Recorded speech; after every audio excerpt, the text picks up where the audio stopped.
the best position groups remaining in the playoffs. Now, we're taking out quarterbacks because certainly we talk about them more than enough, but which position groups will be the best of the remaining 8 teams still standing? So, Erin, how about you kick things off for us? Ravens defense, Niners run game, Bills takeaways, Lions offensive line, and Chiefs.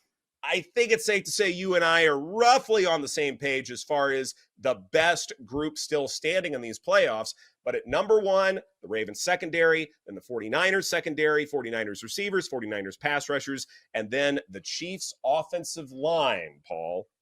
In reverse order, Texans front 7, Lions running backs, Chiefs pass rush, Ravens offensive line, and the San Francisco offensive weapons.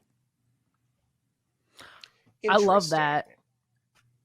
I felt like, when it came to the Ravens and the Niners, there was a lot of options. It was just kind of about picking one that, you could have gone many places. I felt like ours were maybe a little similar, except I didn't have the Texans on mine, but kind of similar thought process on some of these, because obviously the running game with the Lions is, correlates with the offensive line. So it's like, you can't go wrong there.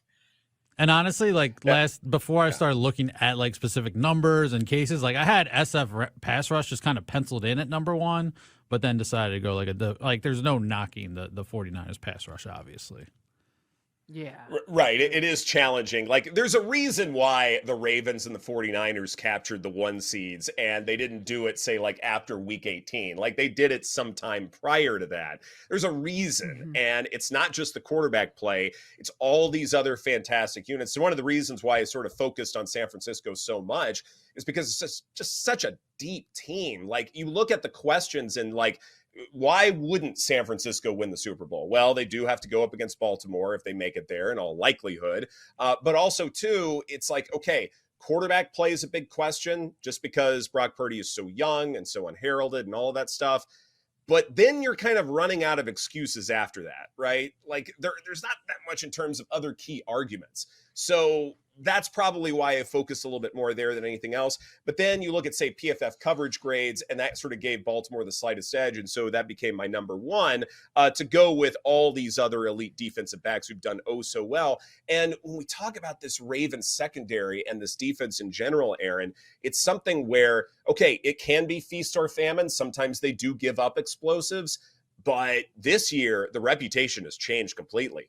They're still getting their interceptions, still getting their defended passes, but they're also not giving up those big plays either. And that, to me, is a sign that they are really well-rounded. And I wouldn't be surprised if, say, Ravens opponents are going to be keeping the ball on the ground a good bit more just because of reputation alone.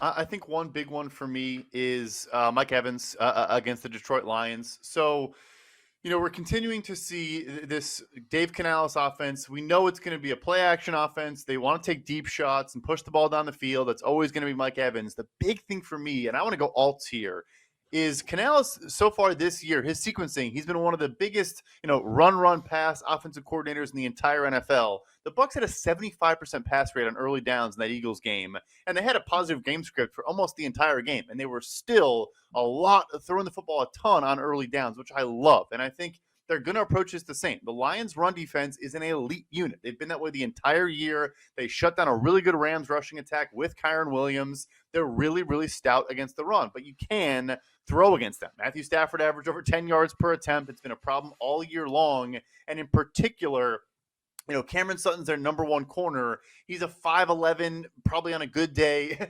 inside, outside flex. He's playing outside right now, but he's been a slot in his career. That's the guy I assume is going to be playing against Mike Evans. I love Mike Evans props in that matchup, and I wouldn't even go the normal. I think it's 64.5. I would go alts there and just say, hey, I'm betting on – he had a couple drops in that game. He probably should have had way more production in the first round than he did, which I also like. I'm going 80+, 90+. Just go for him catching one of those patented, 70-yard touchdown bombs and then play off of that. It's interesting when we're talking about Josh Allen interceptions, and I get that there's always this problem with him and, throwing them and all that stuff, but over half an interception here is -120. And I wonder if part of that is game script is going to suggest that they're going to run the ball a little bit more, that they're going to be fewer pass attempts, et cetera, et cetera.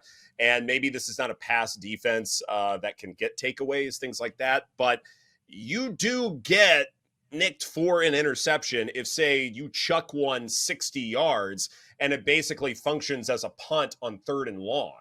Like, that still counts as an INT. And I wouldn't be surprised if Josh Allen does throw one of those, like, quote unquote, meaningless interceptions. Like, it may not be so much the turnover battle that I care a lot in terms of the game in general, but I do think that Allen will succumb to something like an INT that doesn't matter all that much, just because that's part of his game plan where, like, Hook, maybe I can get pass interference called here, or maybe Stephon Diggs can make the play, or Shakir can make that catch, whatever it is. I wouldn't be surprised if Allen does throw like really a couple, and maybe I'll look at, say, more than one here, but definitely a minimum of over a half at minus 120 is a good look for me, Paul. First thing I bet last night was the Charlotte New Orleans under. It was 230.5, but I would bet that down to 228.5. Charlotte's offense has been absolutely putrid. I know LaMelo Ball is back, but even in his first 2 games back, like, they haven't scored 100 points. They haven't scored more than their team total, I believe, is like 108.5, and they've only gone over that in regulation once since the calendar turned to 2024. So, and you think of them as a fast-paced team, they haven't been. And even in these couple games with LaMelo, they haven't been this top 5 pace breakneck team. And New Orleans has been a fantastic defense as of late, and they've been playing one of the slowest paces in the league. They're also in their first game coming back home after a long road trip. So they could be, they could just be lacking in efficiency a little bit. So that's one that I really like. It sure seems like Jalen Brunson's going to play. I got that at 4.5, still like -5 against Houston. Houston has gotten not as putrid on the road, but they're still not good. 0-6 in their last 6 against the spread on the road. So I like the Knicks. And then in the Miami-Toronto game, I've only seen it posted one place, but look for Scotty Barnes' rebounds. I think over 7.5, I'm seeing plus money at the one place that has it posted. The thing is, with no Jakob Poeltl, no Christian Coloco, and just no depth up front. Like last game, Jonte Porter started at center, only played a few minutes, and Dennis Schroeder played a ton of minutes. So they're playing small with Siakam and Barnes as the forwards, and Barnes had 13 boards on 16 rebounding chances. So even if that efficiency goes down in this game against Miami, I think he's got every opportunity to go over 7.5, especially if that's at plus money. So at the moment, that's what I've got listed, but there's still plenty of time and plenty of injury stuff to look at for the rest of the slate. 2 games that I care about here for the slate. One you have mentioned, Texas Tech at Houston. The 3-point shooting rate allowed for Texas Tech is absolutely abysmal. They will allow opposing offenses to catch and shoot and hoist and all sorts of fun stuff from beyond the arc. And I wouldn't be surprised if this is the best offensive performance that we have seen from Houston all season long. So even if it's not a great shooting performance, I do see them getting additional possessions where maybe they kick it out a good bit more. Eventually, they end the possession with a 3-pointer made. So I think they can cover the massive number just because of that. And then one game you haven't mentioned, Arizona hosting USC, and I hate laying a ton of points here, but I do think that the Wildcats can cover the 19.5. Cats are great rebounders at both ends. They are great at getting putbacks, and they're great at limiting, say, offensive rebounds from the opposition. And so I don't think USC will get those extra possessions. I think the toughness and grit that Arizona has shown all season long, it will be fully present in this game. So that fight is why I like them to cover the number, Erin. All right, perfect. Because I looked at a game that you didn't mention. I like UConn to cover 6.5. So UConn and Creighton both they play really slow.